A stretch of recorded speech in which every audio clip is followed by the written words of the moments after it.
All right, welcome back to another episode of Single Saints Who Try. We're so excited and so lucky today. We have Dawson Rice with us. We are so excited to have you on the show. So why don't you go ahead and tell us a little bit about you, tell us your story, tell us whatever you want. We're just happy to have you here. So thanks for being here. Yeah, thanks. Well, my name is Dawson Rice. I am 22. I live here in Provo. I go to BYU in Utah, but I am from Texas. We grew up in Katy, which is a part of Houston, and we moved to San Antonio my sophomore year of high school. So that's kind of everywhere I've been. I also went to BYU Hawaii for a year, right after high school. Cool. Um, yeah, and that's everywhere I've been. Cool. That's awesome. Actually, so there's five kids in our family. Four of them will be in college this fall. My brother is 5 minutes away. My sister is about to be also right here because she just graduated high school. And then I have one more brother who's a sophomore in high school and a sister at BYU, Idaho. So there's three of us here. Nice. And a lot of people obviously know you from American Idol or other places. I'm sure you've been doing this for a long time. So we'll get to those questions. But what's been your path with music? I've seen that you play a few different instruments. It looks like you did it all through high school. Tell us about your life of music. We in our house just grew up doing music. I think that's pretty typical for LDS family. Um, I was always a singer. I started choirs in like second grade, like local choirs, and did it all throughout high school. When I got to sixth grade, that's junior high in Texas, and that's when you choose an elective to do.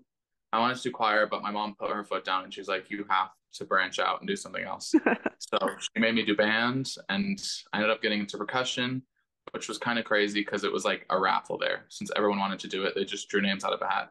Wow. But completely changed my life. I did percussion all 7 years of junior high, high school. Wow. I was like drum major, percussion captain. It was the biggest part of my life.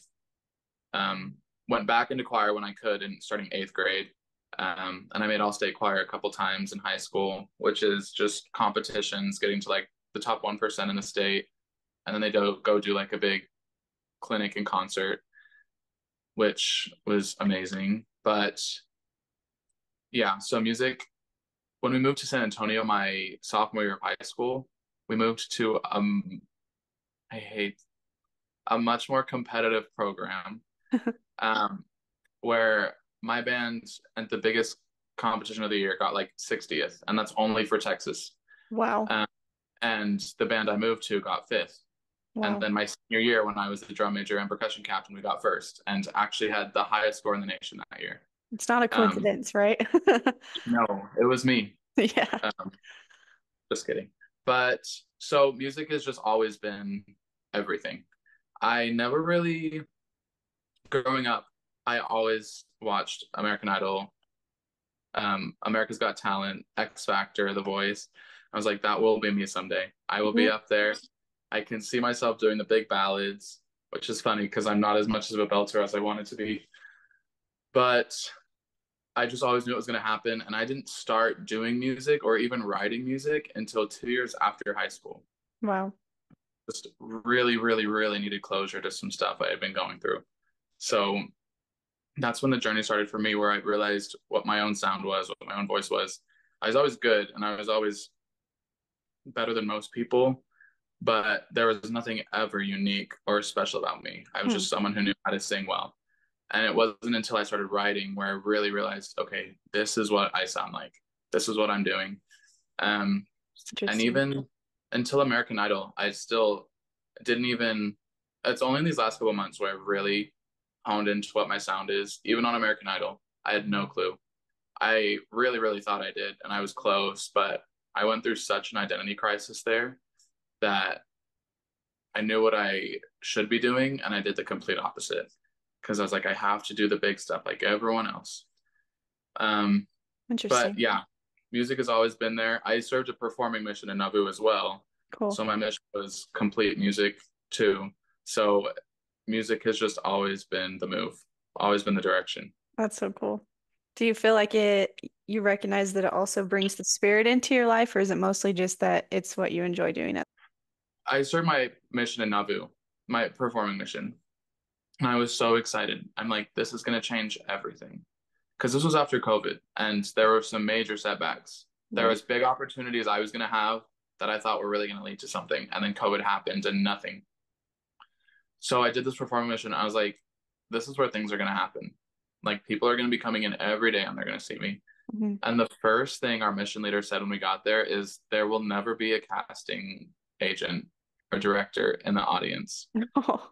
You are here to be a vessel for the Spirit, and you are here to help the people come feel what God needs them to feel. That's so And cool. yeah, that completely changed my perspective on who I wanted to be. Just in an instant, I was like, music should never, ever be about me. It's always about being a vessel. So I went into American Idol thinking that. And again, the identity crisis, that's not really what I did. Mm. I I did it for Flying when I sang Flying by Cody Fry, but that Mhm. was one of the 5 rounds I was in. Um, so to me, especially now that I know we're going to talk about this, that I'm transitioning to Christian music, it's just Yeah. like the music is never ever about me. It's always about the Spirit, being a vessel, and not distracting from the Spirit, so people can feel what God needs them to feel. That's really neat. I feel like you have to go through something in order to come to that realization, almost like you said, your mission, but then also obviously you had the experiences on American Idol. So, but it would also take a special person to be humble enough to learn that lesson because you could have just kept pushing through and going on the route that you were obviously fighting, whatever it may be. So that's awesome that you have ended up like that. Tell us about your time on American Idol and good and bad. I know it sounds like it was a little bit rough, but it was also you also did amazing. So I know that there's good parts too, but tell us about your experience with that for those that may not know a lot of your story. Well, American Idol was like it's what I had been working to for 2 years. I had auditioned multiple times before I Mhm. got in. Um, when I was in the early part of the year, when I was going to go on of the year I was on American Idol, I just like received revelation. If I go on my performing mission, I will be on American Idol. Wow. And I don't want it to seem like it's like the cosmic vending machine. You do this and I'll give you that. Which is like if you give your life to him, if you serve, because I did serve a full-time mission. And I have never really known where I stood with God because of that. He said, if you give your time to me, I will use you in more ways.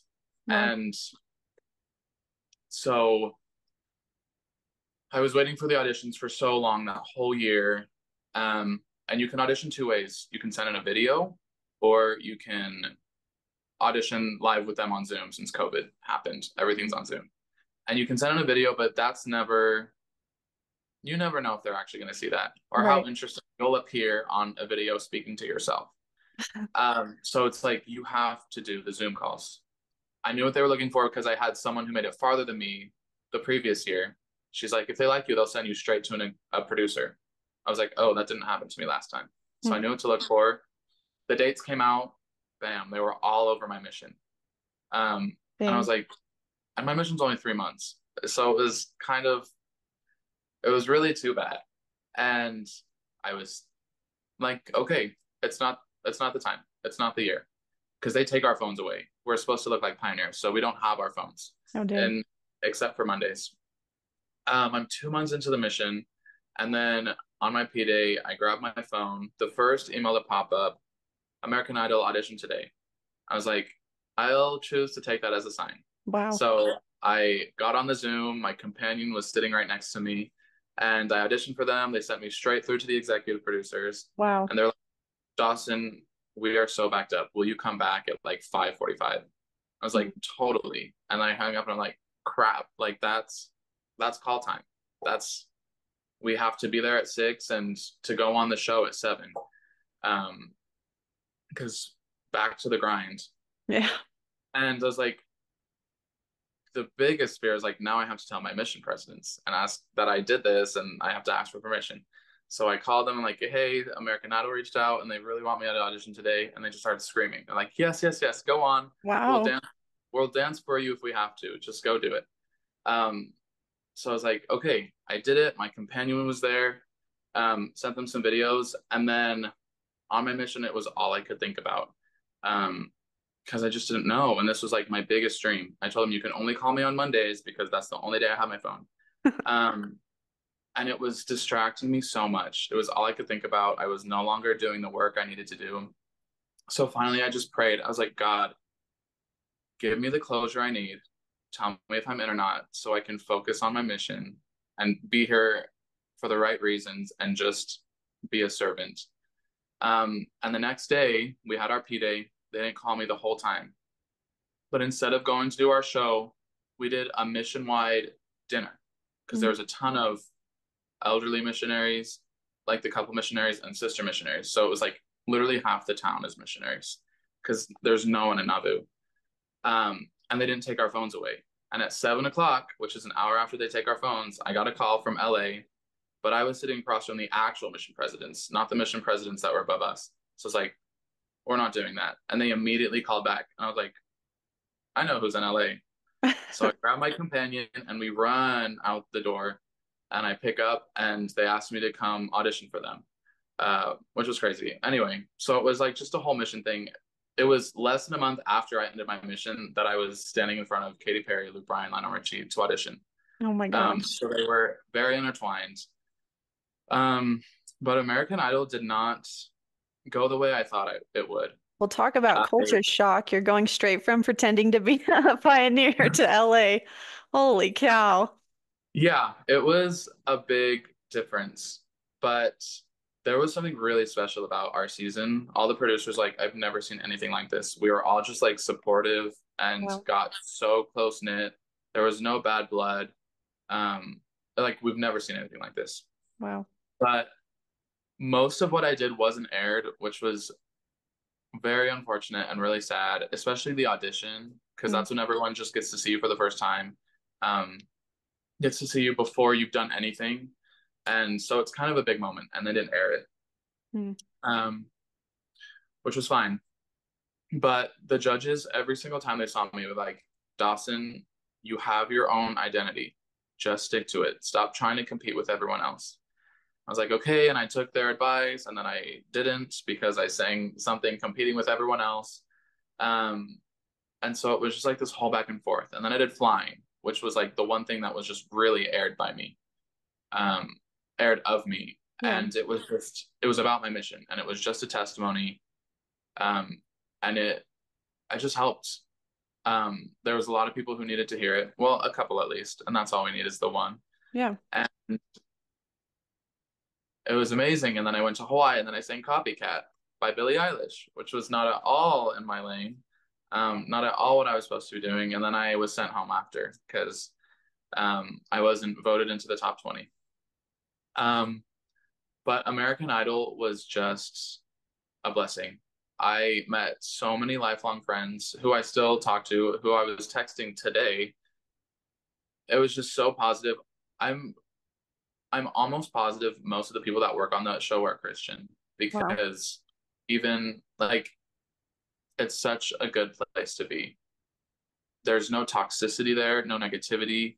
It's just good work and I'm really grateful for it. There's no other show I would really choose to be on because I know none of them are like that. Um, the only, yeah, things I only started having somewhat negative opinions about it when they started airing, and they didn't air much of me, Mm. which was difficult because America had to vote for me. So they didn't really know me. But when we sat down for the show to get to top 20, which is when I was eliminated, it's a process elimination for that round where they call you up and that means you made it. And the last three people sitting are just out. The second we sat down and the lounge where they call people from, I like received direct revelation, you're going home. Wow. And I was like so at peace with it. Just what what God had me there for was done. And I didn't need to do anything else. And it was tough for a little bit, but in that moment, I was so at peace with it. I was like, this is what it needed to be. So it was a good experience regardless. I got so much industry experience, first of all, so many friends, a very positive outlook on the way the industry can look. And I mean, 2 years later, like a year later, I don't really have any bad things to say. Even if I wasn't aired that much, I don't care. It was what it needed to be, and it was a good experience for me. That's pretty cool. I Everything that you're saying kind of denotes to who you are as a person, it seems like, because that's what I was going to ask you is how do your nerves play a factor into this? But if you're not someone that's chomping at the bit to even see if you're going to get sent home because internally you're so in tune either with yourself or with the spirit, that's pretty cool that you were able to hone in on that. And I'm sure that it helped a lot. I'm sure it was still nerve-wracking a lot of the times, but even I don't hear you saying because I chose this or that song, that's why I got sent home. You're saying that didn't feel good to me. And so that's pretty cool because I'm sure that in that industry you try to do things that you feel like other people would want to see or want to do, but what I'm hearing from you is that it's more important of how it feels to you. So that's kind of cool because we wouldn't really know the difference listening to you, right? We wouldn't, you just have a good voice regardless. And we're watching you on TV, and so we know that you're supposed to be there. You're a pro. You got this, and but you're the one that's experiencing it. You know what it feels like. And so that's kind of cool. That could be applied to a lot of things in life. I feel like, it might seem perfectly fine or normal or good to everybody else, but if it's not sitting well with you, that's kind of where the importance lies for yours and Heavenly Father's relationship, I feel like. So Yeah. interesting that you experienced that on such a national scale, right? A global scale. That's crazy. Yeah.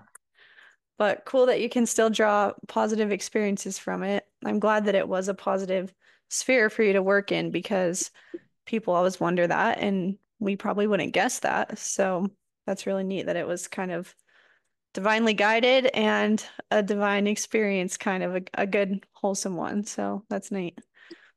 What you've kind of already answered this. Is there anything else about your testimony that American Idol changed for you? Anything that we haven't talked about?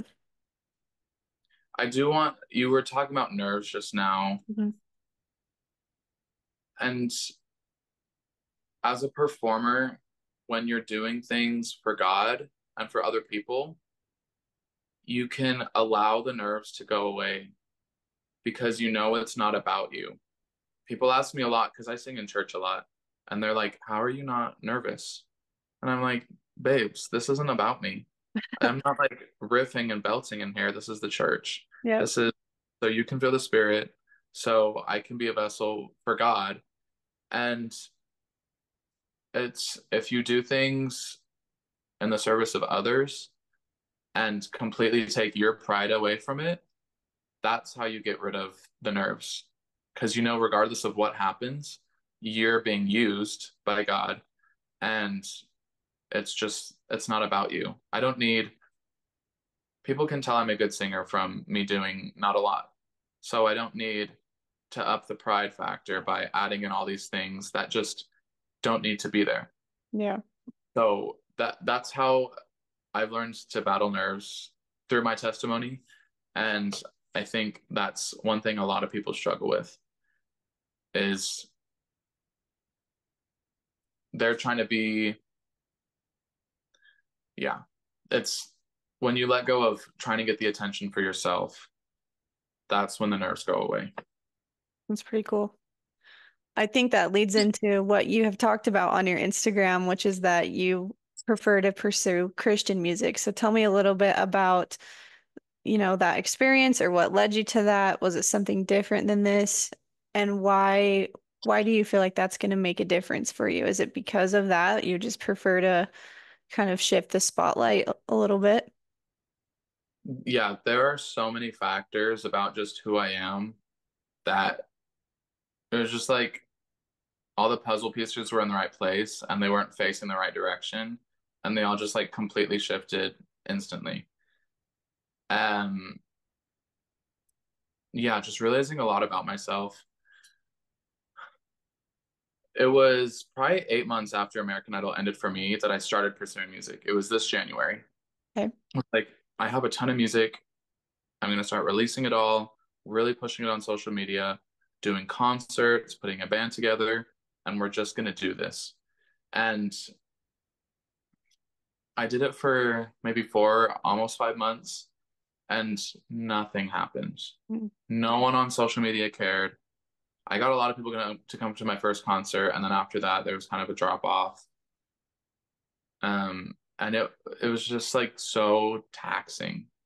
And what I portray on social media, I have a pretty firm personality. I'm just like very monotone, very laid back.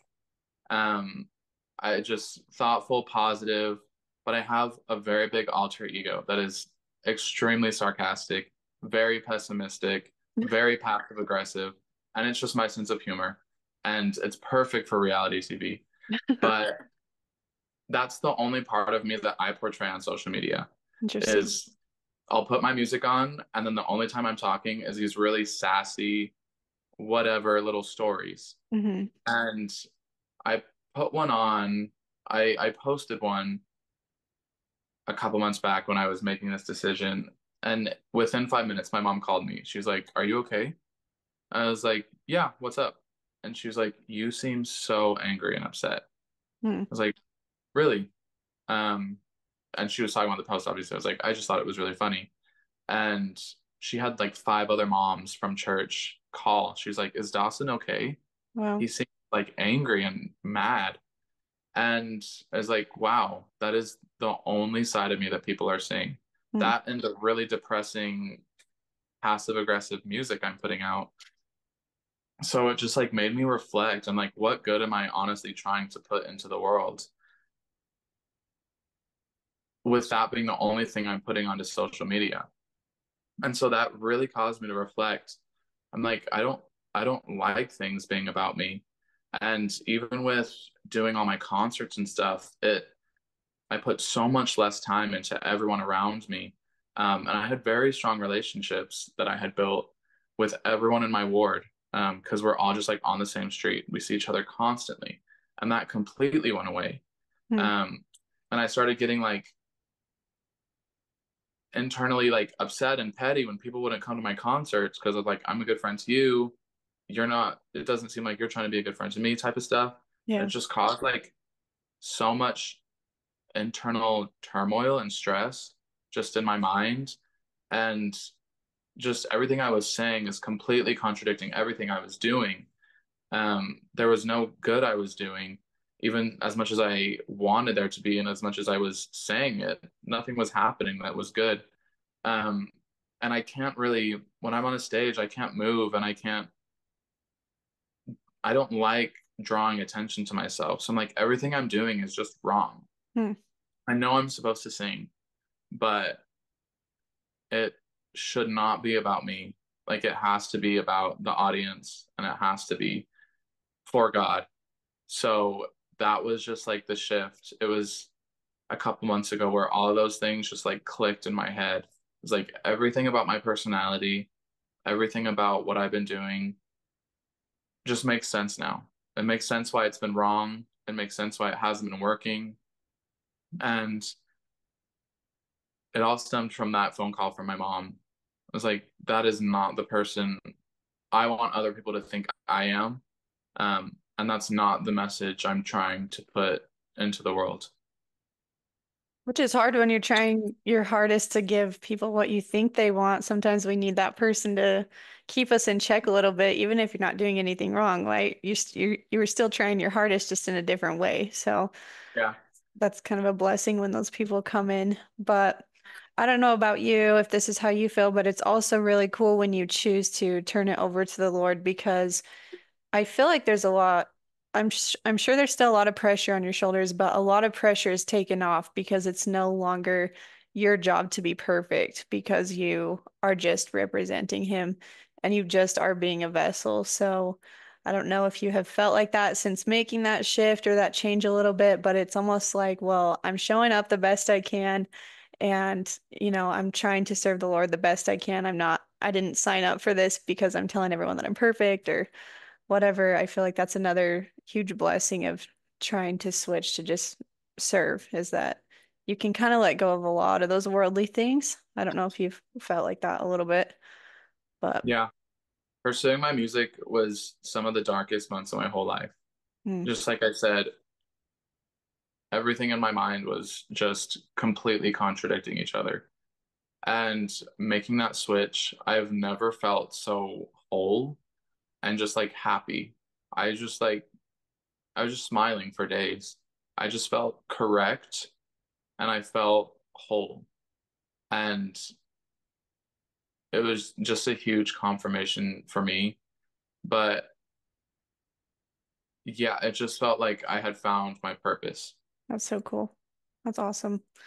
It's such a good feeling, and I've loved um Keep Swimming came out after that, right? So I love that one. It's great. What I love about your music is it's realistic. Like you're not ignoring the feelings that people go through or the hardships that you went through. Because sometimes it's equally as unhelpful when you're just being blindly optimistic, right? Yeah. But I love that about Keep Swimming is that it is um it's realistic, but it's also like hopeful. Like you're like, all right, well, we all feel like this, but let's keep going. What can we do? Let's keep pushing. So that's Yeah. great. That's really cool. What part, was there any part of your older music, which is still great, do you feel like you were more inspired to heal yourself through your music, or was it more important that you reached people who were feeling the same way, or both? Doing my sad music, I always said I write music to help people feel content in the sadness, I love which I that. think is very good. And I think content is a very good word for people like me who deal with depression. A Hmm. lot of times we can't choose to be happy, but we can choose to be content with where our lives are. And so that's always just been my word is content. And I want to help people feel content in the sadness because it's not going away. If you have depression, it's going to be here for a very long time, Right. as long as you are. And, but genuinely, I only wrote music when I was super depressed and needed closure for something. So, as much as I was saying that, and as much as it did do that for people, and I'm sure it still will, Hmm. other people is not why I wrote that music at Yeah. all. Okay. It was all for me and all to get closure for me. So, yeah, it was not as other focused as I thought it was or as I wanted it to be. Which is still interesting because it's cool that God's gonna still use that to help other people because it doesn't matter how long ago you wrote someone's gonna be searching for that at one point. That's what's gonna speak to them. So it's interesting how that works, that no matter what season we're in our life, Heavenly Father will make it count, even if it's way down the road. Like your music's still gonna touch someone, even if it's not what you're currently going through. So I know a lot Mhm. of people are grateful for all of your music, regardless of when it was or the time for you. Being that we are a singles podcast and a lot of your music is breakup music, seemingly, do you have any advice for people that are going through breakups of how, now that I don't know if you're on the other end of a lot of the things that you wrote that song about, but what's your best advice that you've seen has helped you the most in your hardest moments concerning breakups, I guess? Yeah, so a lot of that, well, all my music is actually about like best friend breakups. Okay. I've never really dated anyone, but it hits me just as hard It's just as because, painful. yeah, because I just every emotional, mental thing you could have, I do. That's just like my lot in life. Okay. So I'm just always in my head about where I stand with other people. And as much as it sucks, it's, I always say relationships are investments. If you're not getting back what you're getting in, then you're being drained. And you don't want that, especially when it comes at an emotional cost. Yeah. So it can be painstaking sometimes, and it can take a very long time, but you need to find the people who are going to the same, love you as much as you love them, and take care of you as much as you take care of them. Um, it's okay to walk away from people who just aren't right for you. And that can be so difficult when you've built up all these feelings and climbed such a ladder with them. Which is like, end of the day, you only need to find one person. So if they're not the one, it's not that big a deal. There are so many others, and it hurts now, but I mean, would you rather just have a really hard couple months right now and then be happy for the rest of your life when you do find the person? Or would you rather suffer for the rest of your life begging someone to love you that means more to you than anyone else? You just have to find the right people for you. And it's not always easy. It's definitely not been easy for me. And it's still something I haven't figured out for myself yet is who are the right people for me. But it's the pain's not going to go away trying to force someone to want to be with you. Yeah, that's true. I love that you just tell us that it is about friends because I feel like as singles, you can get really caught up in dating or not being married or whatever. But in reality, the other relationships that we have going on are just as important, and you need to make sure that they are just as healthy as much attention as you would put into the person you're dating. The people that you're friends with should be equally as healthy for you, right? Yeah. So that's interesting. I love that. I'm grateful for your vulnerability in a lot of your social media posts. It seems like you are number one, really emotionally intelligent, a deep thinker. But it's really cool that you are willing to share some of the things you've been through, and you've shared some of those with us today. It sounds like you've had just a really huge spiritual self-awakening altogether. You've had a busy few years. And so that's a lot of work, and it shows that you're willing to grow from it and learn from it instead of just kind of spiral, you know. So it's cool to kind of talk to you a little bit on the other side of it. I know no one's ever perfect or perfected. We all have room to grow, but one of the things I thought was interesting on your social media is that you said you felt like you weren't good enough to be on social media.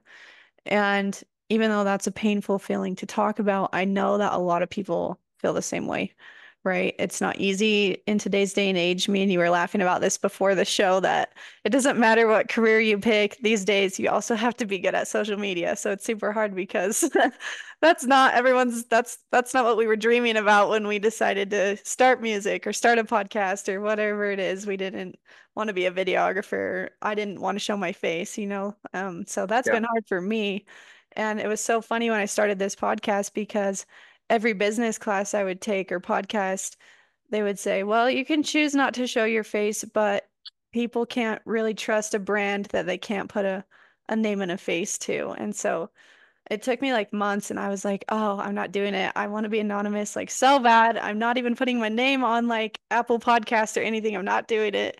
But it's super hard for a lot of people. So tell us about that a little bit for you, or at least give us some advice of how you've decided to look past that. Because regardless of how we feel, it's not really true. Like we don't have to be a certain person or perfect to represent who we are or share who we are, either in real life or on a platform, I feel like.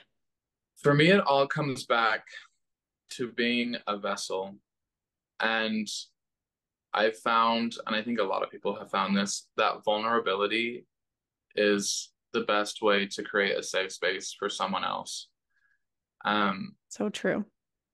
yeah, I, in my songwriting class, our teacher said the songs we write for ourselves are the most universal Cool. because a lot of people can relate to the things we're thinking, to the things we're saying. So it's really just about here I am, here's what I've dealt with, here's how I got past it. When you talk like that, you create a safe space for other people to open up to you. You create a space where people feel valid for having feelings, having emotions, having trials, and you give them hope, hopefully, that it's okay that it's hard right now. There's a way for it to get better. So for me, it's just like about the one. It's like if I'm gonna help someone, I need to go up and be in their face, and I need to grab their shoulder, and I just need to be there. And they'll see me, and they'll know that there's love out there for them. And so it's the same thing on social media. And you can get really dolled up and really pretty, um, which I typically don't do. But You're missing your mascara today. uh, but yeah, it's just about being there for the person who needs it then. Yeah. So it's just about having the vulnerability and putting the pride away to say, I don't care. Just let me be there for the person who needs me right now. Yeah. And it always reminds me of that quote by President Hinckley. It just says, forget yourself and go to work. Like, do Yeah. your best at some point and then stop worrying about it. It's your job to show up for those people. So that's cool that you've decided to be that selfless in that. And I feel like social media is such a difficult realm in today's world. So especially if you are someone that's trying to promote something good and helpful to people, that's going to be a hurdle that is worth getting over because you don't, just like we talked about earlier, you don't have to be perfect to represent Heavenly Father. So that's the blessing of it. Plus, there is a peace at the end of the day knowing that you are representing your true self. Like you said a little bit earlier, you were still being yourself, but you weren't being all of yourself. And so I feel like there's a peace in calling it, good enough when you just are like, wait, I don't have to be somebody different. And I feel like that's hard for a lot of people in today's world, especially singles, because we feel like our online presence is what's going to attract somebody, right? Yeah. But we don't want to attract someone under false pretenses, just to say that we're doing good at social media. So in reality, there's no reason that everyone can't be on it and can't benefit from it to express their true selves. So I just really appreciated you stating that because I know that it's something that a lot of people go through. And I'm sure even a lot of people that look like they're pro at it struggle with it too. So it's it's a hard place to be. So Yeah. you also mentioned that you didn't love your voice growing up, even though you love singing. So I mean, that's a pretty huge turnaround. You're now making a living off of it, obviously, so we know why. What would you say to people that feel like they have an obstacle that just disqualifies them or that they can't get over? What are some ways that you worked through that a little bit? Or tell us about that if you want to. You don't have to. I think that one comes back to being around the right people, thinking the right things, and having confidence. I didn't like my voice at all growing up because I was bullied a lot for it. Um, it's just it's more feminine than masculine, and that really, really bothered me. Um, and I was treated very, very differently because of it. I was never like in with the guys. I never had guy friends growing up, and that destroyed me mentally. Um, and it was just really hard. But because of that, I read into everything a guy did and acted when he was around me. I was like, oh, he's being like that because he thinks things about me because the way my voice sounds. Mm, And so I would really isolate myself and push myself away from people. And it wasn't until I had the confidence to just be myself, to be happy and put myself out there when I realized that it's not that deep for people. They don't care that much, especially grown adults. Um, and so all of that just kind of went away. I didn't really have to think of it as much because I was with the right people. I was being myself, and they liked me for it. Um, so my head goes a million miles an hour, just thinking, analyzing everything everyone does. yeah. And I'm like, they're doing that because I did this. They're doing that because I sound like this. And it just takes it all away. Just saying, I'm me. If you're going to be weird, I genuinely have no desire to be around you. Yeah. You're not the person I'm going to choose to put my energy into because I don't need that in my life. So yeah, right people, confidence, and the right thinking. That's great.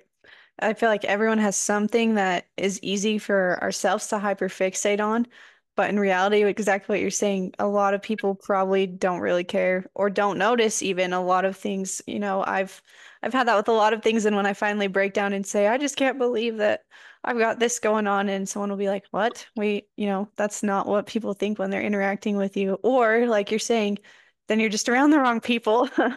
So I love that. That's great. And it kind of goes back to what we are talking about on social media. Why would you, why would you want someone to like not the real you? So it's just really peaceful to just be your authentic self. That's great. But really, we're really grateful that you chose to embrace singing because obviously you've blessed a lot of lives. So I think that's a perfect example of just kind of almost getting over yourself. I know that sounds rude, but there's so many things in today's world that it's easy to hyper fixate on something when in reality, there's so many other things that people are excited about all of us. So, Yeah. um, I feel like you might have already touched on this a little bit, but what have you learned about being stagnant? You talk about that in some of your posts. You're obviously so willing and you've learned to move forward and be that vessel that you've talked about. But how can you do that once you've made that decision? Um, you know, how do you get out of that stuck area?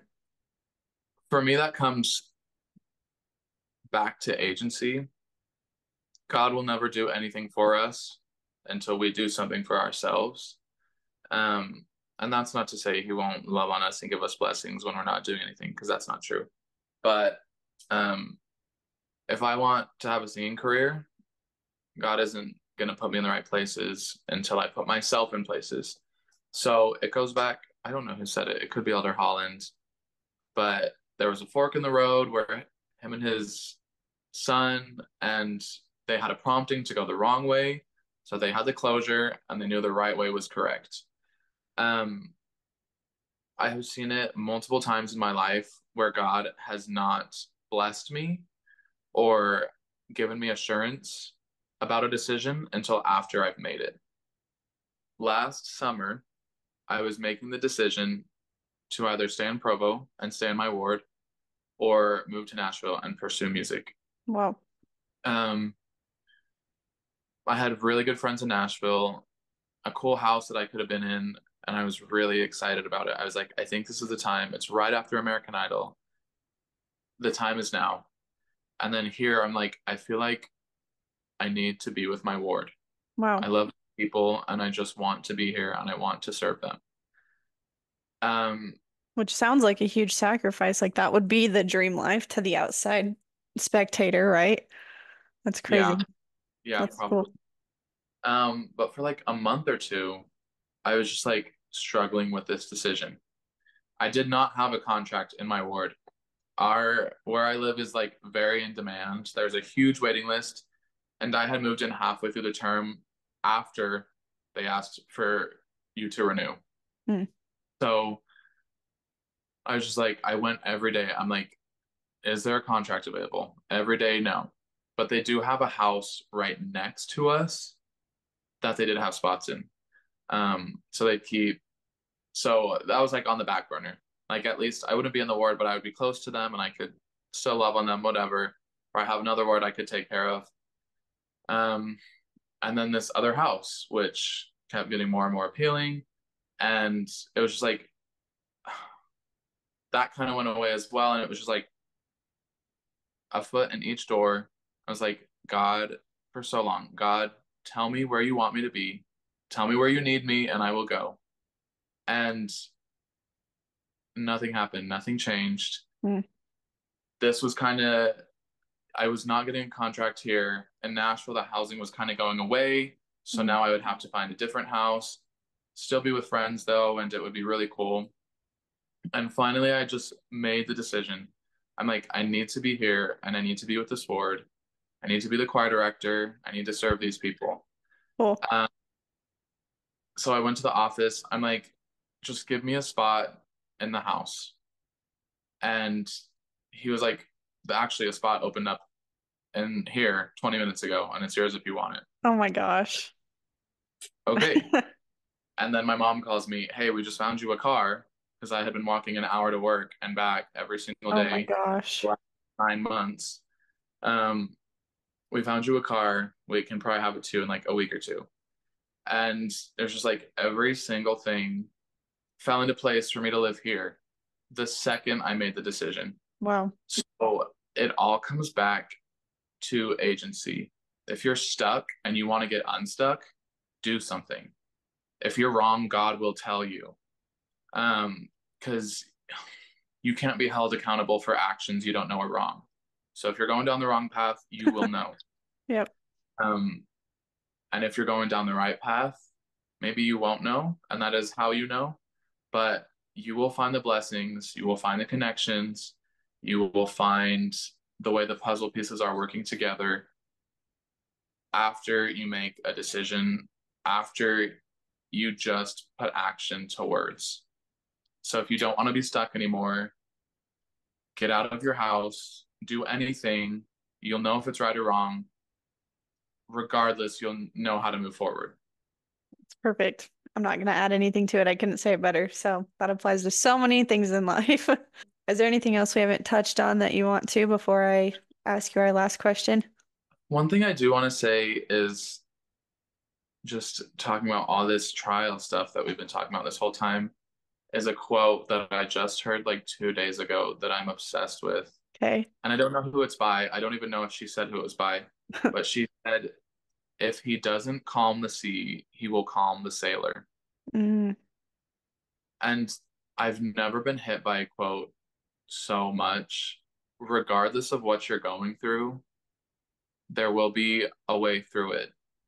If it's you've put your time in and he'll take the storm away, or if he'll say, I'm giving you strength to be strong enough to make it through this. That just blew my mind. If he does not calm the sea, he will calm the sailor. that's crazy. And it's so comforting, right? A lot of times we feel like we have to wait for something to be perfect for us to relax or be at peace, but sometimes it's just you, it's inside of you. So you've shown us that today. You've done the inner work, so that is very apparent. So before we end really quickly, tell us about your song that's coming out. I'm so excited. I was looking, it's not already out, right? No, it's coming Okay. out on Sunday, Okay. like Saturday night, Sunday morning. Okay, perfect. That's awesome. So it will be out by the time we air this. So I'm excited for our listeners to be able Oh, to it's out. listen to it. Yep. It's out now, you guys. But I keep just seeing the little teaser clips and I was looking through all your songs and I'm like, I don't know if I'm dumb or if I can't find it or if it's but it's hot off the press, so I'm excited. Tell us what it's called again. It's called Better Version. Better version. Okay. And what's your experience with that song that This is, I had a plan to go to Nashville and do two songs with really talented friends of mine, and they're pop producers. And this was a plan for a long time. They're very busy. Then I make the decision to go Christian. I'm like, hey guys, mm, I'll still come, but we have to do Christian stuff. And they're like, well, we don't do that, but let's go for it. Let's do it. okay. Um, and it's just like it'll be my first thing I've done just with my new positive Christian um, direction. And I'm really excited about it. It talks about me being stagnant, realizing I'm not doing anything, I'm not working towards anything. Um, and kind of the overarching theme is just like learning to consecrate your trials so you suffer to grow instead of suffer to suffer. And so it's just like, gosh, I'm suffering, but what can I learn? Yeah. What experience am I going to gain? And that's just really what it's about, is finding your better version through these trials that we're given, um, and learning to then go help others and get them through their trials. Um, One thing I loved on my mission, my favorite hymn of all time, Come, Come, You Saints. One of the lines is, and should we die before our journey's through, happy day, all is well. Yep. And that's crazy. Like, the hardest thing anyone's ever been asked to do, in my opinion, is be an early Right. member of the church and do that whole pilgrimage. Yep. That's like evil to me. I couldn't fathom doing that.